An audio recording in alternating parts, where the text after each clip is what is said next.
Good evening everyone, welcome back to my channel. ఈరోజు active as passive as సంబంధించి simple present టెన్స్లో active వాయిస్కి helping verbs ఏమొస్తాయో ఇక్కడ మీరు ఇది చూడండి. ఐ వచ్చినప్పుడు యామ్ వస్తుంది, యు ఉయి దే వచ్చినప్పుడు ఆర్ వస్తుంది, ఈ షీట్ వచ్చినప్పుడు ఈజ్ వస్తుంది, ఎనీ సింగులర్ నేమ్ వచ్చినప్పుడు ఈజ్ వస్తుంది. ఇక్కడ కొన్ని ఎగ్జాంపుల్స్ ఇవ్వడం జరిగింది. ఇవేమో యాక్టివ్ వాయిస్లో ఉన్నవి. యాక్టివ్ వాయిస్లో ఉన్న వాటిని ప్యాసివ్ వాయిస్లో మార్చినప్పుడు ఈ విధంగా సెంటెన్స్ అనేది మారుతూ ఉంటుంది. కాబట్టి విద్యార్థులు గమనించగలరని మనం.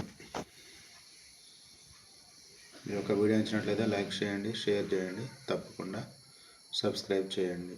ఈ యొక్క video active voice passive voice చేసేటప్పుడు ఏంటంటే మీకు వెర్బ్ ప్యాటర్న్ కూడా తెలిసి ఉండాలి. V1 V2 V3 V4 అనేవి తెలుసుంటే యాక్టివ్ వాయిస్లో ఉన్న సెంటెన్స్ని మనం ప్యాసివ్ వాయిస్లోకి మార్చడం చాలా ఈజీ అవుతుంది.